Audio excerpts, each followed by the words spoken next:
Arjuna has been giving many reasons for backing off from the battlefield. Sri Krishna addresses each of the issues raised by him. He answers each of the questions that he has in his mind.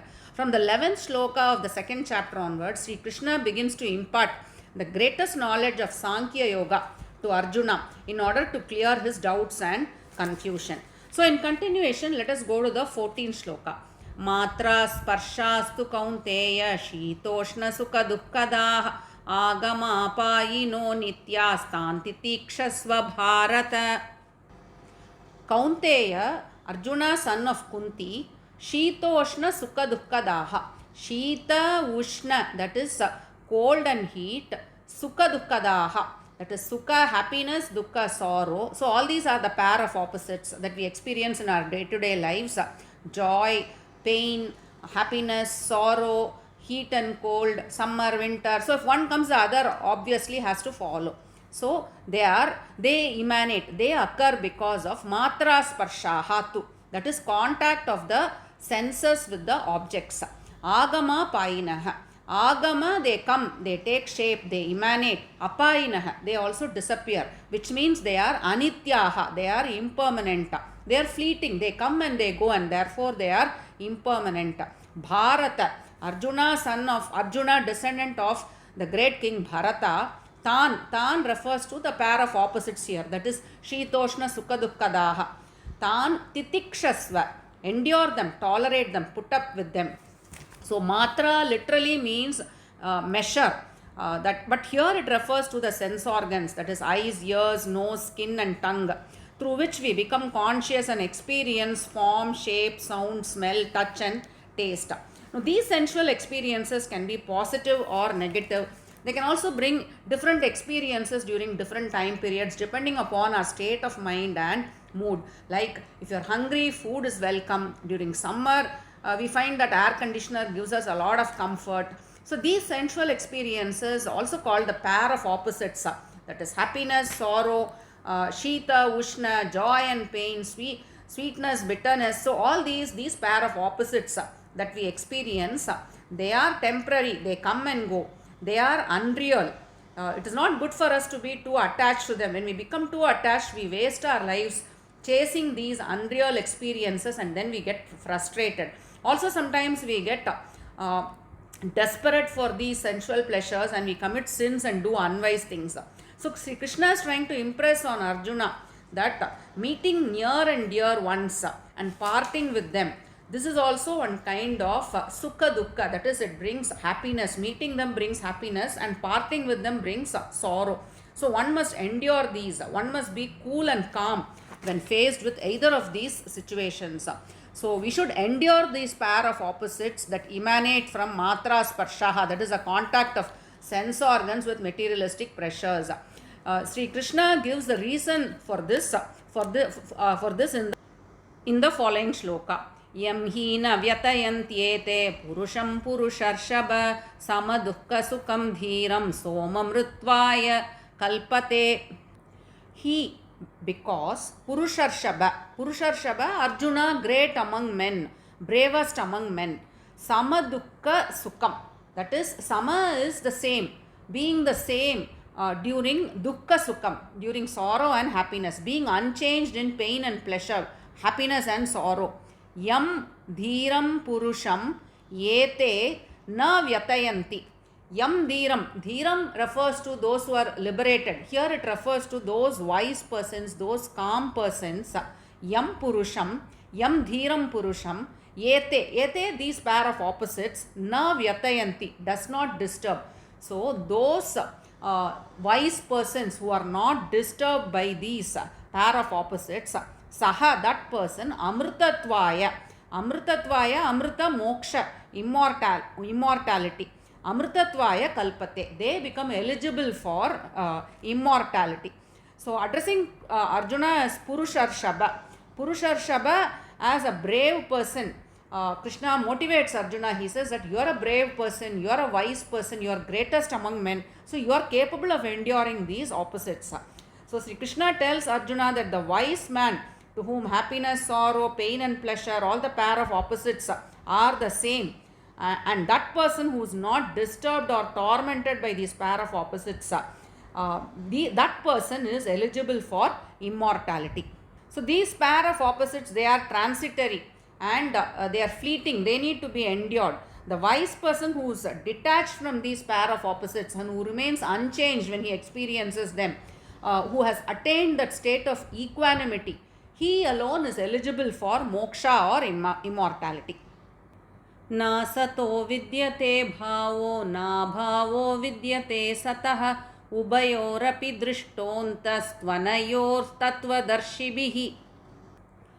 असतः भावः न विद्यते. Asatah, sat is that which is real, that which is true. So asatah, that which is not real. Bhavaha na vidyate. So the unreal has no existence. Moreover, sataha abhavaha na vidyate. Sataha, the real, the paramatva tattvam. The real does not cease to be. So the unreal has no existence and the real never ceases to be, which means the real continues to exist at all times. Anayoho ubayorapi antaha tattvadarshibihi drishtaha. The tattvadarshibihi, the seers of truth, the great persons who see the truth. So tattvadarshibihi drishtaha, they see. Anayoho ubayorapi antaha. Antaha is difference. And anayoho ubayorapi means the difference between the two. The two that is referred to here, one is asataha and another one is sataha. So the great people, the seers of truth, they know the difference between the unreal and the real. So in this shloka, Shri Krishna explains to Arjuna that one can achieve this state of balance, this equanimity or detachment towards the opposites, pair of opposites, only when he or she is able to discriminate the real and the unreal. In the 14th shloka, Shri Krishna tells that it is the physical body only that undergoes change. That is in the 13th shloka. In the 13th shloka, he says that it's the physical body that undergoes changes like boyhood, youth, old age, and the Atma all along it continues to be the same. So what is real and what is unreal? It is only the physical body that goes through all the vikara, the changes. That is unreal. The Atma is the real. In the previous shloka, Shri Krishna says that the pair of opposites is unreal. So, what is unreal? In the previous shlokas, Shri Krishna has already made it very clear. And what is real? The Atma alone, the Paramatma Tattvam alone is real. So, in this shloka, Shri Krishna explains that the seers of truth are able to interpret and see what is real and what is unreal. It is this discerning ability, it is this knowledge of what is real and what is unreal that gives the seers, the great people, the equanimity to remain undisturbed by the pair of opposites.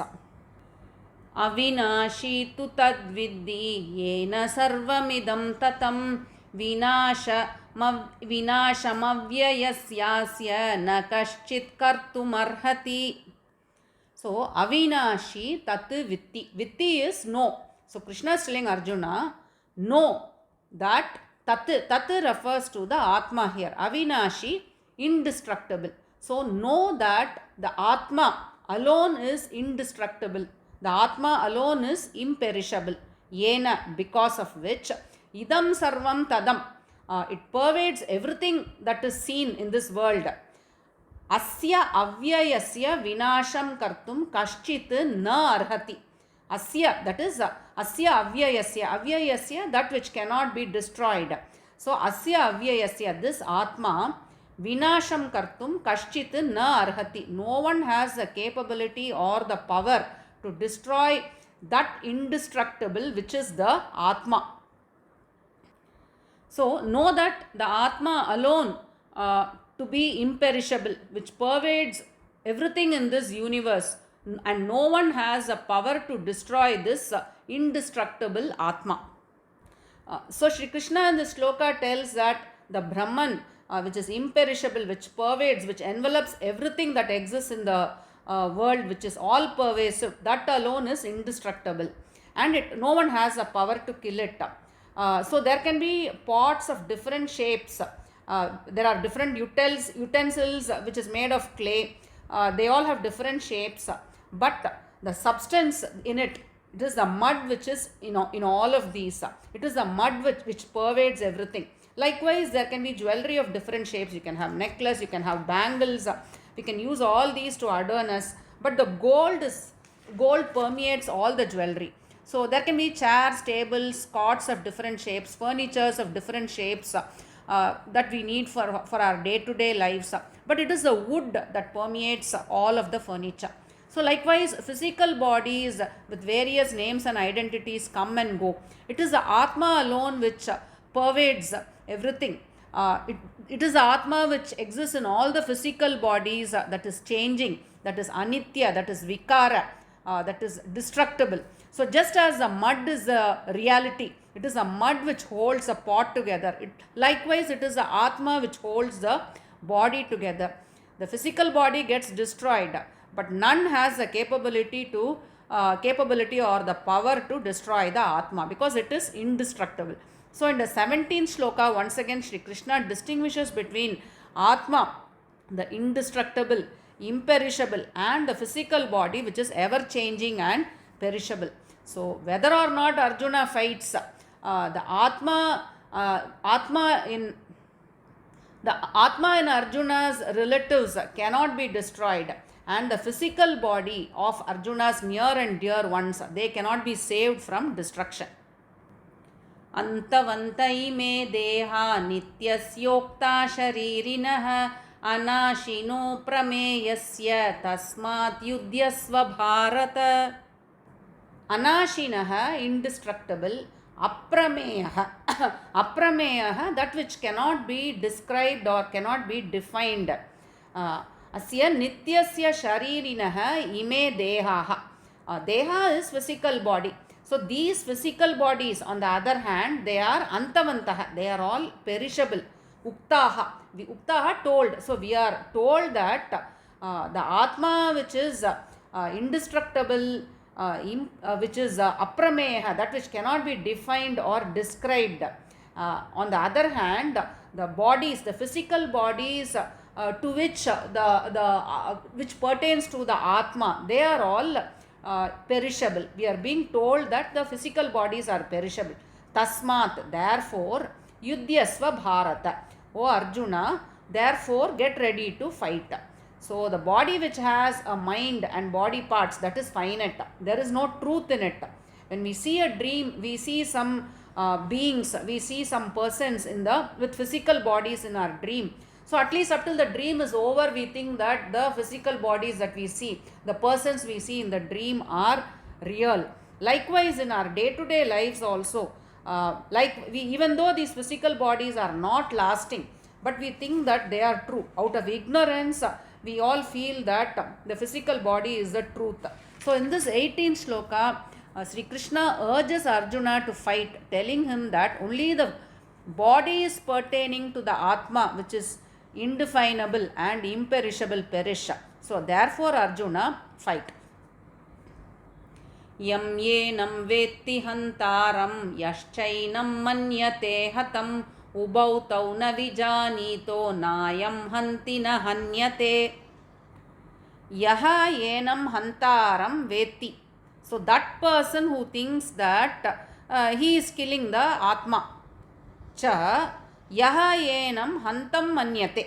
So yam refers to yenam refers to Atma here. So yaha, that person, yenam hantam manyate, that person who thinks that the Atma is killed, that person who thinks of this Atma is killed. Tau ubhau, they both. So there are two cases. The first case where that person who thinks that he is killing the Atma. The second case where that person who thinks of this Atma as killed. So they both of them, na vijanitaha, they are ignorant, they are unaware. I am na hanti, I am refers to Atma. Atma na hanti, Atma never kills anyone, na hanyate, neither does it get slain or it gets killed. So both these persons, one who considers the Atma as capable of killing and one who takes it as killed, both of them are ignorant. So Sri Krishna tells Arjuna that he who thinks that I am killing my relatives, my acharya or my great grandfather, that person is ignorant. At the same time, the Atma, of course, it is indestructible, it is immortal, and it is imperishable, and hence cannot be slain or killed. So, in one of the earlier shlokas, Arjuna tells Krishna that my opponents are my own relatives and I don't even want to live without these persons. So, how do I fight with them? In another sloka, Arjuna tells Krishna that I would rather get killed in the battlefield by Dhritarashtra's sons who have weapons in their hands than fighting them and killing them, because I would only accumulate sons, I would only accumulate sins. So, in reply to these, Sri Krishna tells Arjuna in the 14th shloka that the pair of opposites must be endured, they must be tolerated. O Purusharshaba, addressing Arjuna's Purusharshaba, he says, endure the Sukha Dukkha that emanate from meeting and parting with relatives. Only those wise persons who remain the same during Sukha Dukkham, they are only eligible for moksha. The seers of truth know what is real and what is unreal. The physical body is unreal and imperishable. Further, Sri Krishna also tells Arjuna that when Arjuna thinks, Arjuna thinks that he would be killing his relatives in the battlefield, he is actually ignorant. So Arjuna needs to be aware that the Atma never kills and can never be slain or killed.